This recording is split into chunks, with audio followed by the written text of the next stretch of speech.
Hey guys, welcome back to my channel. If you're new, my name's Phoebe. This video, I'm gonna tell you my complete process to shopping and filling my wardrobe. Style and fashion is obviously something that's really important to me. It's a big part of my self-expression. And I think if one of your favorite ways to express yourself is through dress, you don't need to commit to one wardrobe forever, even if that's the most sustainable and widely praised way of dressing. I personally hate monotony, and I feel like real stress when I haven't changed things up in a while in every area of my life. And I don't think that's a bad personality trait that needs to be repressed. I think if you know how to be as sustainable as you can possibly be, as mindful as you can possibly be, I think there are right ways that you can have kind of an ever-evolving wardrobe. That being said, sometimes there is an absolute necessity to minimize your spending and really make sure you're buying only what you'll really wear. The idea for this video came because I literally wrote a whole script for it over a year ago. I talked about my entire closet clean out process in I think the third video I ever posted on this channel, and I was gonna do a part 2 that was all about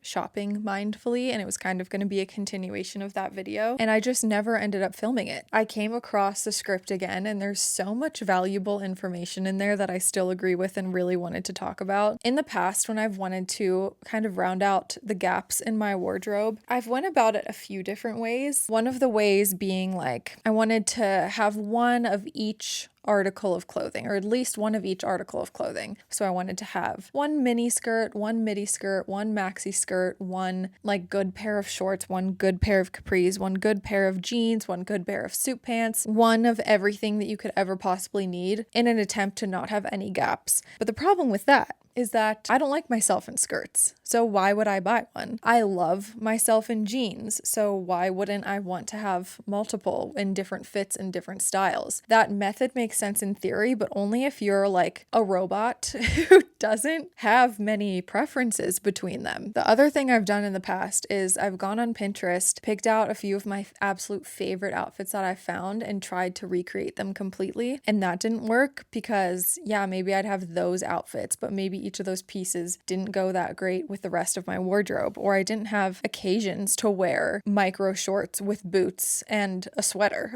Maybe things just aren't practical. And so I thought I need a method that is really, really customizable. And I noticed that when I would wake up in the morning and just go and grab coffee with friends, the simplest of things that there's no dress code for, I would find myself feeling like I had nothing to wear, which is such a universal experience, I think. And I was like, this is so ridiculous. This is the most casual thing ever, yet I don't have anything that I feel good in for this specific occasion. And so what I talked about in my last closet clean out video is that I ended up making a list of all of my most frequent occasions. Going out for coffee with friends was one of them. Going to the beach was one of them. Going to dinner at a friend's house was one of them. Going on a walk or to groceries was one of them. Actual occasions that were true to my lifestyle. And I would go on my Pinterest board for some inspiration and just think to myself, what do I wish I had when I'm getting ready for one of those occasions? So when I'm going to coffee, yeah, I can't find anything in my wardrobe that I like. What do I really wish that I had? What on Pinterest screams that is comfy and cozy but cute? I would love to wear that to coffee. Sometimes I preach not going on Pinterest because it can kind of stifle your own creativity and personal style, but I still love it. I think it's so much fun, and when you're trying to kind of figure out how to round out your wardrobe, can be a really great resource to kind of narrow down what your preferences are. So I ended up making a list of all of my most frequent occasions, and I would write down a couple uniforms, I called them, that I wish I had for each occasion. So maybe for coffee, I really wish I had a pair of loose suit pants and a basic tank top and a baseball cap. Comfy, but still cute. Maybe for going on a date with my boyfriend, I wanted to have a bubble skirt and kitten heels, and I don't know. I would just write down some outfits that would be really great to have for those occasions. By the end, I had all of these pieces written out that basically formed a master wish list. And what I would do is cross out the ones I already had. So if one of my outfits included jeans and I already had jeans that I loved, I would cross that out. So then I would be left with a wish list. And I would then make another list prioritizing those. So if basic gray spaghetti strap tank came up 5 times throughout my little occasion uniform list, that would go at the top of my priority list. Whereas if there was something really niche and specific and it only appeared once, that would go at the bottom. So now I have this really organized master list of things that I want to acquire ideally, and I have them in the order that I should really be focusing on getting them, if that makes sense. So you can kind of study that list, if you will, and get really clear on what your priorities are. So if you're out and you see a beautiful pair of brown heeled boots that you love, but they're not on your wish list of top priorities, you gotta leave them. If you have extra money to spend and you really love them, get them. I don't care. But for the purposes of shopping extremely efficiently to save money and to have a kind of minimal wardrobe that really satisfies all of your needs, you gotta leave them. If you buy the boots, you've crossed nothing off your list, but you have spent money. And even if you might be totally fine with spending the money right now, even if they cost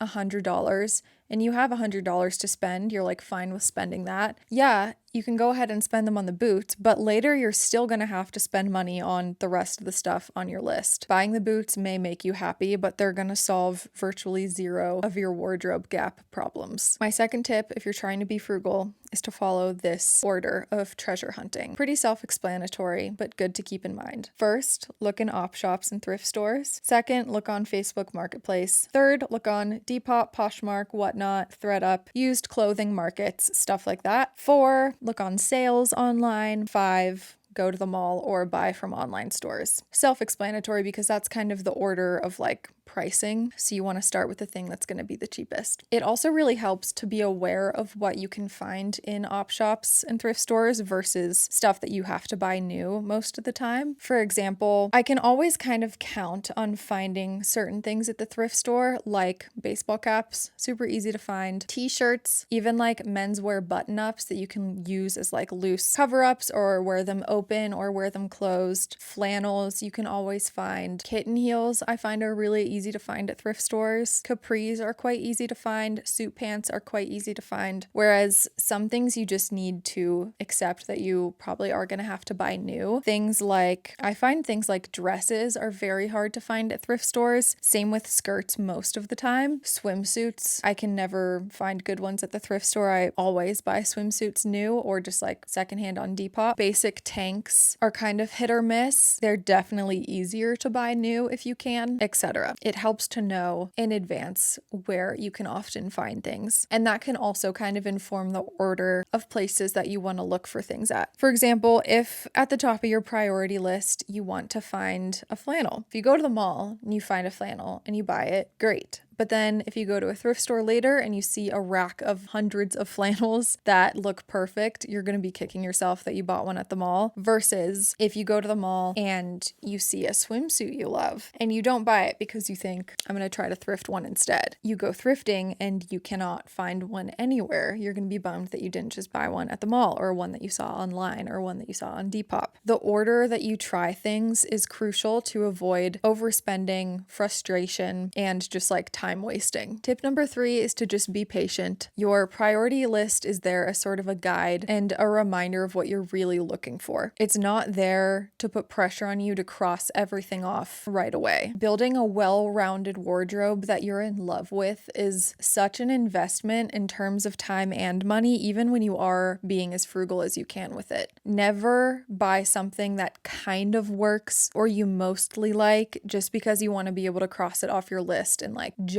to feeling like you have more of a well-rounded wardrobe. If you find yourself trying something on and you think, I could probably make this work. I could make this work if I did this to it, or I'll probably like it better when I have makeup on. Don't get it. You're going to look at it next time you clean out your closet and you're going to be like, why did I buy that? Tip number 4 is shop alone or with your mom. When you're shopping in person, make sure you don't feel like you have to rush. And for me, that's either when I'm alone or when I'm with my sweet mom. Obviously, it doesn't have to be your mom. Just make sure you're not with people that make you feel like you have to rush. Not because they're rude or anything, but just because if you go shopping with a big group of friends, you don't want to hold people up by spending an hour in the change room. But if you're really trying to be super mindful and frugal, make sure you do go at a time when you can really go the extra step and try everything on twice to make sure you love everything. My worst purchases have always been when I felt like I needed to make quick decisions and the scarcity mindset sets in because I'm like, I don't know, but I should grab this because what if it's not here next time I come? The other reason I like to shop alone or just with my mom, when I'm around friends, I feel like I tend to slowly morph into their style because I love how it looks on them. And then it makes me start to rely a little bit too heavily on their opinions when I'm trying to pick something out. In order to have a wardrobe that you love and that really stands the test of time, it needs to reflect your preferences and yours only. What do you like when you're alone scrolling on Pinterest? Or what's your style when you're picking out an outfit to take a photo or to go to dinner with your sister or anyone that doesn't really have influence over you in terms of fashion? I find that the pieces I get sick of so quickly and end up clearing out of my closet really fast are the pieces that I buy when I'm solely trying to follow a trend or when I'm solely trying to dress like my friends. When I find something that screams me, those are the pieces I love forever. It's such a good sign when you find something and you're like, I don't know why, but I love it. It's almost like when you feel the need to justify why you love it, that really means you love it because you know people might not get it, but you're just drawn to it. That's such a good sign. My tip number 5, when you're trying to figure out whether or not you love a piece enough to purchase it, isolate it from its environment. You might be like, I have no idea what that means. This is what I mean. When I was in high school, my favorite store was Free People. I loved that place. I worked there for a while, but sometimes I would find myself thinking that I liked a piece, but it was really just because it was in Free People. It had the tick of approval from Free People. It looked good in the context of all the other Free People clothes. But if I isolated it and thought, what would this look like hanging up in my wardrobe next to all of my clothes, styled with things I already have? Sometimes I would feel differently. I've also used the tactic of asking myself, if I found this in a thrift store, or if I found this in Target or somewhere else that's a bit less expensive, and it was identical to this piece, would I be like, wow, this is such a great find? Or would I pass it by in the context of Target? On the other side of the coin, if you find something at an op shop or thrift store and you're struggling to figure out whether you want to purchase it, ask yourself, if this was in my favorite store at the mall, would I still love it? Or is it just the best thing in the op shop? In other words, do I like this piece because my standards are just lower when I'm rummaging through an op shop? Or would it actually stand out to me anywhere? Tip number 6 is something that came to me about a year ago when I was first writing the original version of this video. And it can basically be applied to anything you want to spend money on. And I think the best way to explain it is to tell you the anecdote that made me discover it. About a year ago, I discovered a brand on Instagram called Ghost Cowboy. It's a small t-shirt brand. The artist just has really good vibes on Instagram. I love all of their designs and I love comfy clothes. And there were 2 t-shirts in particular that really screamed me. Like I knew these were pieces that would spark joy for the rest of my life. But it was going to cost $60 each to buy them and have them shipped to Australia where I was living. So I just hadn't bit the bullet. Then a few days later, I was walking around some boutiques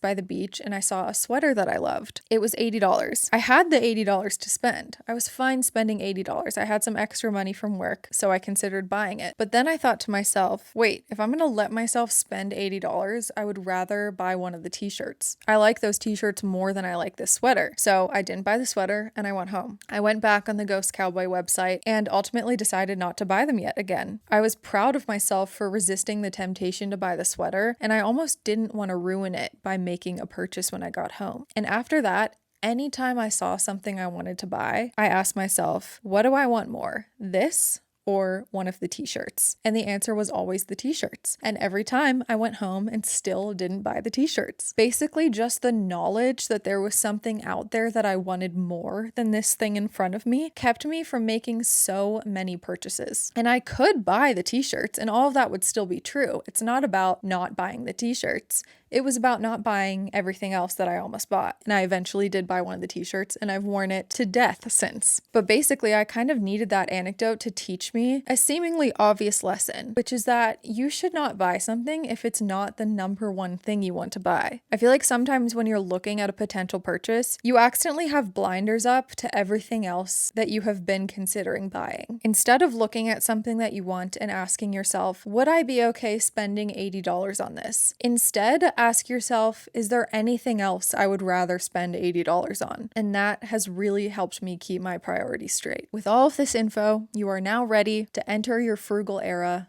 in style. I know all of this seems like a really unnecessarily in-depth process, but for me, with how much I love shopping, I love spending this much time thinking and sifting and sorting and treasure hunting that it kind of scratches my shopping itch in a way that just buying a lot of stuff doesn't. Even though I'm spending less and purchasing less, I'm still spending so much time in that shopping headspace, in that treasure hunting headspace, doing the fun part of shopping, looking on Pinterest, really imagining my ideal style, and searching through thrift stores to find little wins. So kind of another hidden gem of this whole process is that you really don't need to cut down the time that you spend shopping. You just cut down on the unnecessary purchases. I hope this deep dive into my shopping process has given you some hope that you can still be frugal, you can still be sustainable without having to sacrifice the fun of changing things up. And if you did like this video, give it a thumbs up, subscribe to my channel if you want to, and I'll see you in a few days with another video. Bye guys.